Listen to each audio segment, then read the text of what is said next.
Hey everyone, Matt from Close and Books here.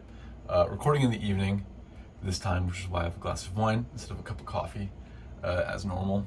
I wanted to kind of update you all on my experience with Infinite Jest so far. I think my last video, I had some thoughts on it. Drips with pretension, and I just don't like that. I don't like it. Whatever. I was about 200 something pages in at that point. I had some thoughts on it, some thoughts that I don't fully still feel now. I have like a little bit of some, like a mini script guideline of how I wanted to talk about this book, but it just feels not in service of the book, because this book has so much going on in it.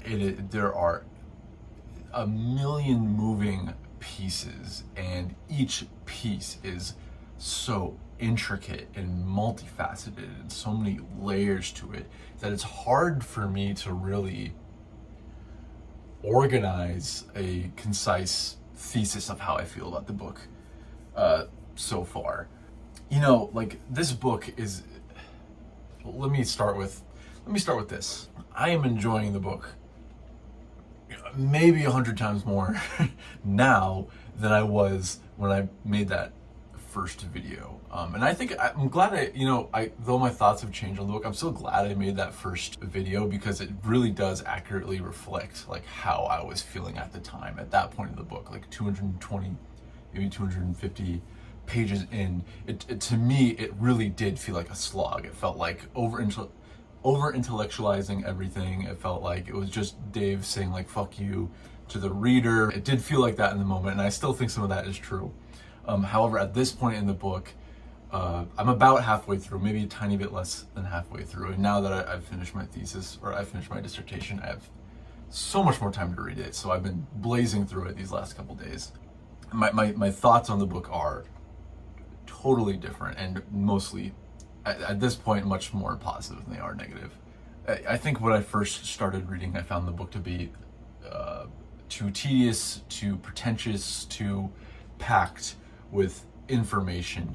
Not information, but just overly intellectualizing everything. I still feel that it's like pretty bloated with that stuff, but I don't know, or I can't really accurately tell you if his writing style has, or like in the next 300 or so pages, I don't know if he's stopped over intellectualizing or stopped jam-packing all this information in, or if I just kind of gotten used to it and have come to accept it at this point. I'm not 100% sure which it is. But I think you get to a point in the reading experience where you just kind of have to either give yourself to the book, let Dave say what he wants to say, or you have to stop reading. And I got to the point where I was like, all right, I'll just let him go. I'll let him go say what he wants to say. He has a lot to say, so let's just be along for the ride. And I think that was a really good decision, because I think once you kind of like put your guard down a little bit and just kind of go along for the ride, and just be there to hear his sprawling thoughts on everything you could ever possibly think of, you start to really realize how unreal this book is. Like, the amount of information and the amount of world building. Like, I know world building is usually what people say for like fantasy, but the amount of world building in this universe that he wrote is just, it's astonishing. It's staggering. It's hard to believe. And I think a lot of like what makes this book difficult in the first place is that he drops you in the middle of the world. Like, he just drops you right into it, doesn't explain anything, and just you're going along with everything, and you have so many questions, you're not really sure what's going on, and he just kind of just drops you straight into it, and he's like, yeah, well, good luck, you'll figure it out as you go. And as you keep reading, he really does kind of end up extrapolating on everything and explaining everything one at a time. So you get these like weird, super detailed little like hubs of the story and of the narrative, and you kind of jump from hub to hub until you have like an overall idea of what the universe actually looks like. And if you're patient, he will explain everything. I feel like he can't really help it, honestly. So yeah, so that's one thing, is that like you either get used to the writing style, or he kind of doesn't spend so much time over intellectualizing everything. I kind of had like a turning point in this reading experience where I was really sick of just the overindulgence in every aspect of this book. And then he kind of switches up the tone really drastically, and at least that's how I perceived it, or this is the part, kind of the part of the book that really struck out and changed my perspective on the book for me. It's probably different for everyone, but there's like a couple of sequences maybe not back to back, but a couple of sequences that made me feel, because people talk about this book being like a really empathetic and really like heartwarming book, and I didn't really see it until these chapters, and this really changed the whole experience and the whole reading, the whole way I ingest this book. One of them is a scene of an addict going through a withdrawal. It is a very intimate scene. It is one of the most like harrowing chapters like ever. It is unbelievable. It is just, it's shocking. It's upsetting. It's really, disturbing, and it is told from this such a visceral, like you are there with the person, you are feeling what the person feels, and it is shaking. It is like to me it was just a horrifying chapter, but in such a way that I could not help but feel like, I feel like Dave, like the author literally reached into my stomach and turned on the empathy machine. Like I really like could not help but feel horrible for this character, even though the circumstances were ridiculous and absurd.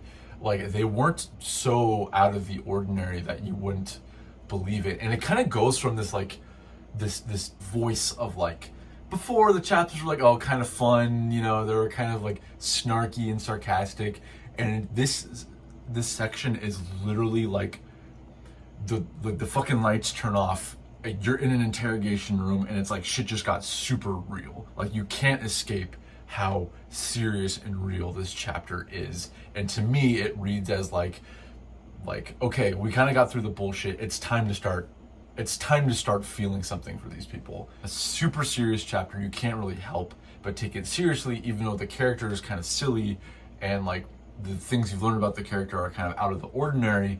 This chapter in particular is super serious and super shaking. And then he like kind of shortly follows it up with a character who goes through an overdose. The circumstances in her life and the feelings that she's had that led her to this overdose, this very purposeful overdose. It is her goal at this point to overdose, because like she's sick of being an addict. She is sick of being addicted. She doesn't want to be, but she's so, like physiologically drawn or pushed by it now that she's like, I'll never be able to get over this. I might as well just kill myself, feeling the feeling as hard as I can. Like feeling the feeling of being high as hard as I can.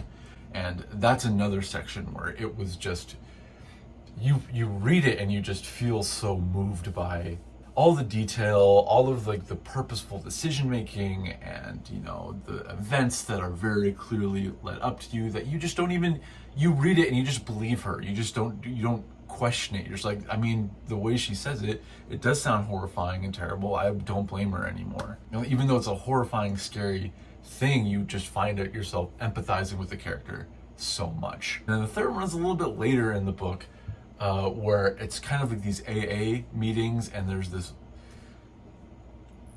there's a really terrifying part of this AA meeting, and I think it kind of leads to one of the things that I kind of realized about this book that's making me enjoy it more. And it's that like the author is purposely trying to challenge you, the reader. He is very aware, and I guess that's like a part of postmodernism, even though this is supposed to be like the step after postmodernism, is that it's very aware of the person holding and reading the book, and it wants to interface with that person. And I feel like he really is like purposely trying to challenge the reader in a couple of aspects. And one of them is in the aspect of empathy. He's like, okay, you felt empathy, but like, I am going to push it to such a level that it's really going to test your ability. Like, it's going to test how empathetic you can actually be. And it starts with this AA meeting, or like not starts, but like a part to me that illustrates this is when it's an AA meeting, and it goes through a series of stories from these people in this AA chapter. And they start like kind of lighthearted, like kind of funny. Like there's a character who's like, I don't remember if I think he was Scottish, or maybe he was Irish. I'm sorry to my Scottish and Irish viewers. I don't remember which one he is. And the character is basically talking about, he remembers the first time he was able to poop after being addicted for so long, and how his addiction didn't let him poop. And he said he cried because he was so happy he pooped. And you're like, wow, that's like kind of gross and sad, but like that's funny, right? It's physical. It's just a funny thing to read about. And then it kind of gets a little bit more serious and more serious until it kind of climaxes with this story about this woman who was so addicted while she was pregnant, and how she has a stillborn. And it is a horrifying chapter. Like, it's important to this AA group is like, not only are you honest, but we have to meet you with empathy. And this is kind of his way of being like, okay, reader, let's just see how empathetic you actually are. And I think he does that through a lot of different aspects in this book. So the first one, like a big part of this book, and the part I think a lot of people talk about, or a theme that a lot of people discuss with this book, is your willingness to sit with boredom, your willingness to sit with yourself. And I think that first 300 pages of this book are his way of kind of putting you through that challenge. He's like, okay, let's see how willing you are to sit through this. Are you willing to sit through my dribblings and my indulgences about every aspect of this universe? Because if you are, it will be rewarding. But he's directly challenging you in that case. Like, you have to sit down and read this. Let's find out how actually willing you are to read this book. Another one is like kind of challenging the reader intellectually, because kind of just like letting himself go wild with all these concepts and all these references to like philosophers or math or bio or whatever. And he's kind of challenging the reader to be like, are you like, okay, you think you're smart, let's find out how smart you actually are. And that kind of led me to that first video where I didn't love a lot of the writing. And there's also challenging the reader in terms of like the pursuit of happiness, which I think is like the broad theme of this book. I'm not sure yet, but I think the main theme is the pursuit of happiness, and like what drives people to try to accomplish these goals. Like playing between these two ideas, like is it the goal itself, or is it the achieving of that goal? Like, which one is actually what gives you purpose and meaning? And along with that, just like what you give yourself to every single day. Like we talked about the boredom before, but like, why are so many things vying for your attention, and like how willing are you to give it your attention and your consciousness? And there are some parts in this book that are just, can I just say, like eerily prophetic. He just like foreshadowed the future just straight up. The one that there's two that jumps to my head. I'll get to the other one later. But one that really jumps to my head, there's like the cable companies kind of vying for power, and how a big part of it was like instant gratification, and how once the cable companies were like, okay, well, you can get whatever movie you want at any time without ads over the internet. Like, he basically predicted streaming, and that kind of basically put a lot of cable companies out of business. And because people didn't want ads in their, if they have if they have the opportunity to choose whatever they're watching, they don't want to watch ads. And all the advertisers had to leave the cable business and started putting ads everywhere else in the planet. They started cramming ads in every other section of the universe. And in my head, I'm like, I can't, like, even with ad blocker, like YouTube or like Twitch or whatever, like Instagram, I can't scroll anything without just getting ads plastered all over the place. Like, that seemed like the rise of the streaming services and these ads both really jumped out to me as like prophetic. However, the really thing that is prophetic is this character, Johnny Gentle, he's literally Trump. Like, it's really crazy, from like the rise to power because of like the voters' frustration with the current system, and the current, the state of politics, that like Trump got a whole bunch of rage votes, basically, to how he like wants to build a wall to like his spray tan, to like being like anti-NATO. Like, if you look up on Reddit like Infinite Jest and Johnny Gentle and Trump, you'll see a whole bunch of parallels. It's pretty crazy. I mean, I've been kind of rambling. I hope any of this makes any sense, but some other parts that I really enjoyed. When I was starting to get to the point in the book where I was like, I don't know if I can keep reading this thing. There are two characters that keep coming, kind of like saving the day, and it's these sections with Steeply and Morath, who kind of are, I mean, they're literally like philosophers on a hill. They are in Tucson, they're in the desert, and they're kind of like on this shelf above the city of Tucson, and they kind of wax poetic at each other and kind of like philosophizing to each other. They kind of represent the two opposite ends of the spectrum in terms of like the pursuit of happiness philosophy, where Steeply is like this ultra American individualistic, like maximize pleasure, minimize displeasure, whereas Morath is like, sorry, I don't know if it's Morath or Marave, but his whole thing is like, sit with yourself, sit with the pain is what makes life. They kind of go back and forth, and the cool thing about it is that like DFW is kind of just playing devil's advocate with both of them, and he doesn't really straightforwardly tell you which one he believes is correct. He just kind of like gives them each wins back and forth. But the dynamics between these two characters is really nice to read. Like how they're like enemies, but they have like a lot of mutual respect for each other. They joke around, they're really great sections, and I look forward to them every time. And they come at times where I'm like, I think he probably purposely does it, where they come at times where I start to feel like a little bit like the book's becoming a bit of a slog.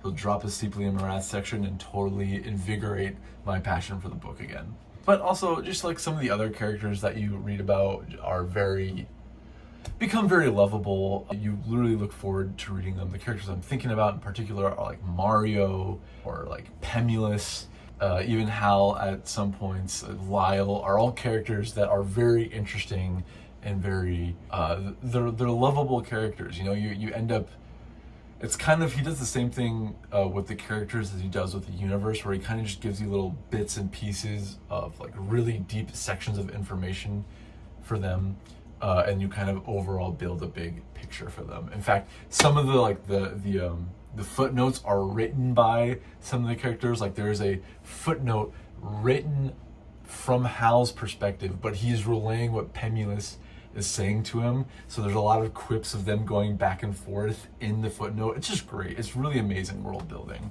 The book is just 10 times better than it was when I first started. And I would, even to the points where he starts to over intellectualize things, like even those points, I'm like, I don't mind them anymore. And sometimes they're kind of fun to read about. When you start to kind of just like sit there and like, okay, let's just hear what he has to say. Like, I feel like this book, it makes sense that this is like one, like, I know he has other stories, but this is like the, DFW novel, because to me it's like he put his whole self into this book. Everything there is to think about or have an opinion about is in this book, and he has extrapolated on it for a couple of pages. It is a exercise in indulgence and patience, and it's hard to really summarize how I feel about the reading experience so far. It's up and down the whole time, more ups than downs as of late. There's still some parts in this book that really just I do not enjoy. Like, for one, I think that DFW's perspective on race and race relations in America is just puzzling and backwards, and is totally at odds with the overall arching theme of empathy and the pursuit of happiness in this book. where he really, like, I know the narrator, at least to me, it's clear that the narrator is a character, but it's kind of hard to separate him from DFW. But the narrator seems to see like people of color as just totally other and doesn't put any effort into trying to, empathize with them. And to me, it was really stark with that section when Marath and Steeply were talking about like individual pursuit of happiness, and Marath is like, what happens when your pursuit of happiness is at the expense of other people's the pursuit of happiness, even if it's not on purpose? That is totally in line, or that totally represents capitalism, and especially like the white supremacist ideology of capitalism, or like how they're hand in hand.